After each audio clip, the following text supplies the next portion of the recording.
نحمده ونصلي على رسوله الكريم أما بعد فأعوذ بالله من الشيطان الرجيم بسم الله الرحمن الرحيم وقلنا يا آدم اسكن أنت وزوجك الجنة وكلا منها رغدا حيث شئتما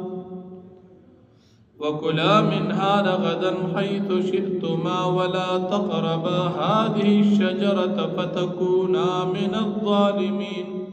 صدق الله العظيم سورة بقرة اول پارا 15 آیت دی مخی آیاتون کی آدم علیہ السلام واقعہ بیانی دا پدی آیاتون کی ہم دا آدم علیہ السلام واقعہ ذکر کی آدم علیہ السلام تا فرشتو سجدہ اکڑ دا غیر بعد اللہ پاک آدم علیہ السلام تا بی بی حوا بی بی پیدا کر حدیث دا بخاری شریف پینا مطابق اللہ پاک دا آدم علیہ السلام دا کسی پختینا حوا بی بی پیدا کر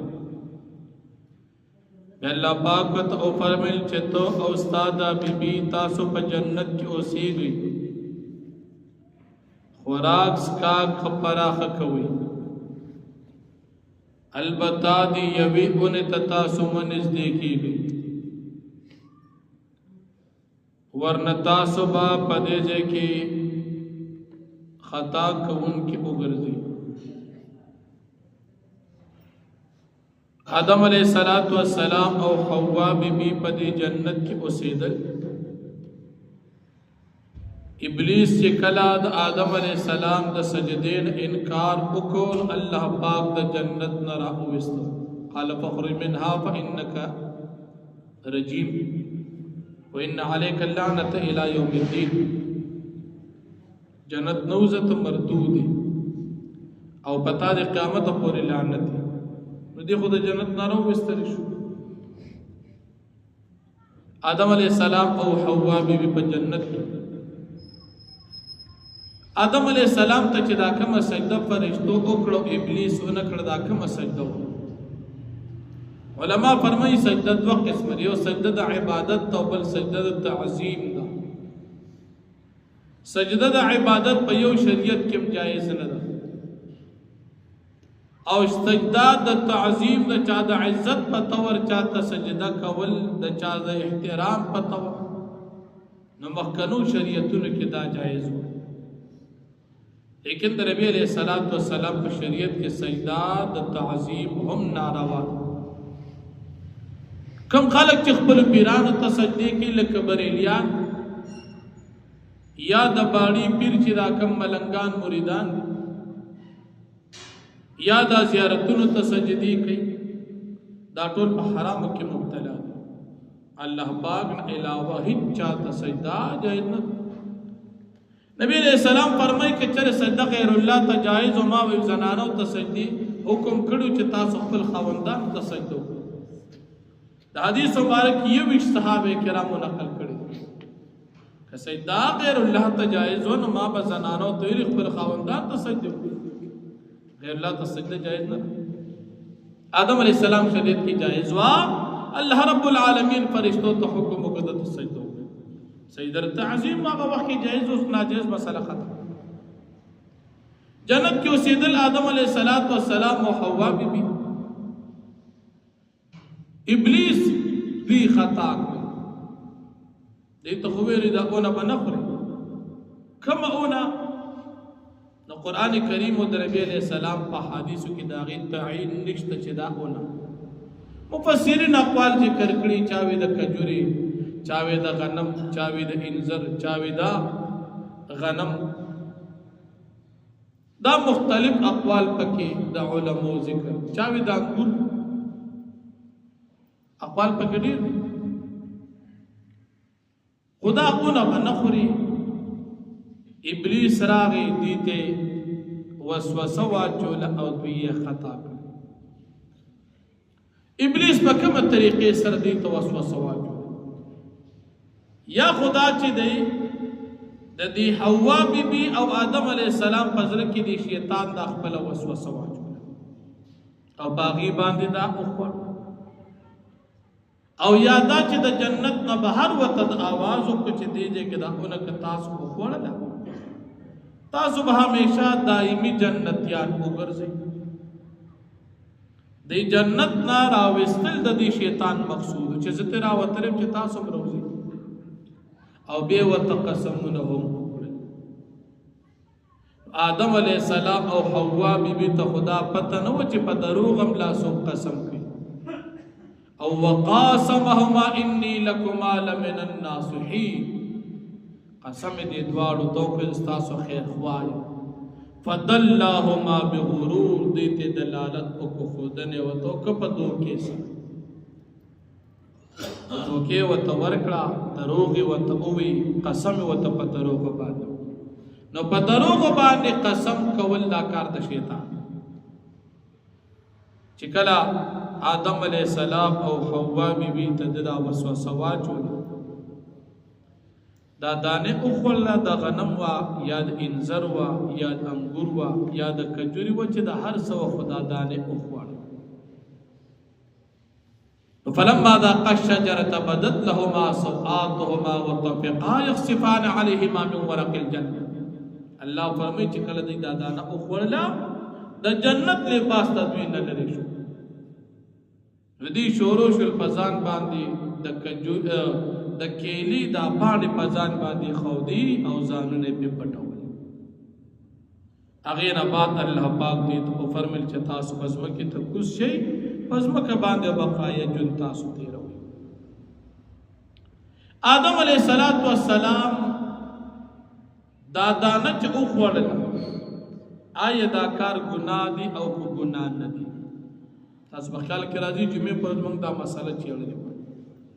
پیغمبران د هر قسم وړو او لوی ګناهونو نه معصوم دي ګناهونه نه کوي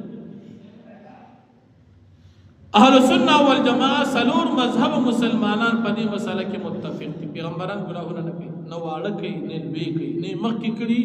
او نه د نبوت میراویدو نه پات اتفاقی مسله کارونه سلور قسم امام رازی رحمت الله علیه خپل تفسیر کې لیکلی یو دی عقاید په عقایدو کې د هیڅ یو نبی نه هیڅ قسم کمې کوتاهی نکېږي اتفاقی مسله دویم دی فرائض د رسالت چې کوم فرائض دي د رسالت چې کوم فرائض او ذمہ داری ده باغی کې هم د پیغمبران نه هیڅ قسم کمی کوتاهی نه کیږي اتفاقی مسله ده کوم ذمہ داری چې الله ورکړي دي کمی کوتاهی نه کوي او دریم د اجتهادي مسائل فقهي ورکوي نو پدې کې د پیغمبران نه کله کله اجتهاد کې خطا وشي خو د پیغمبر او د عام مجتهد په اجتهاد کې فرق دادي چې عام مجتهد ته تنبیه نه ملاويږي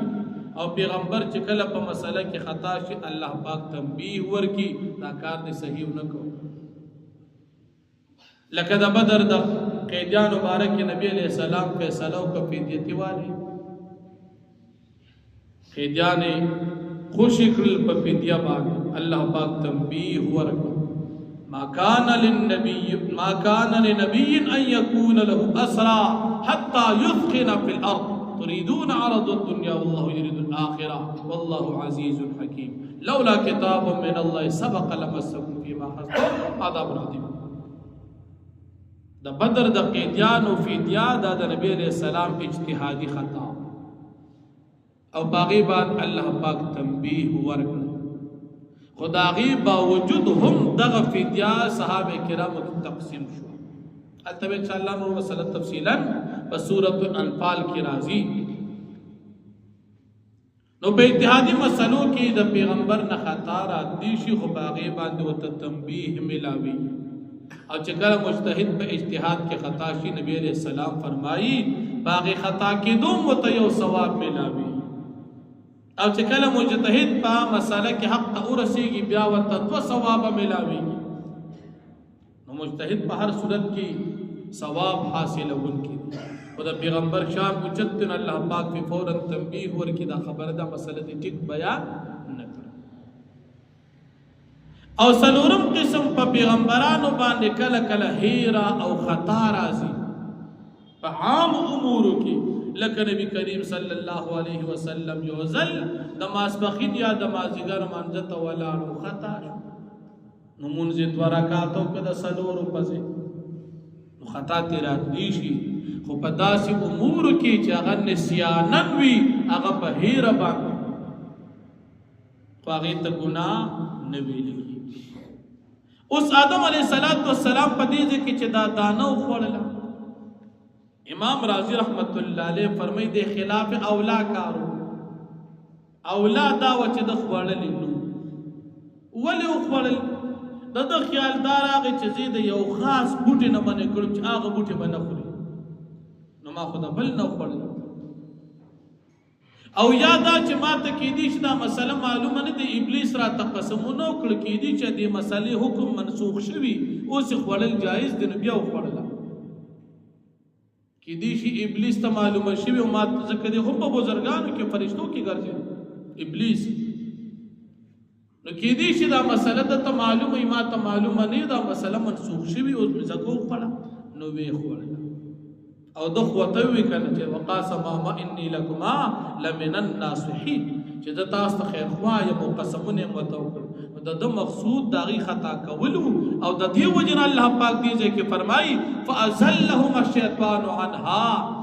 شیطان دی اخو یول په سبب د اونې د خوړلو شیطان خطا کړ.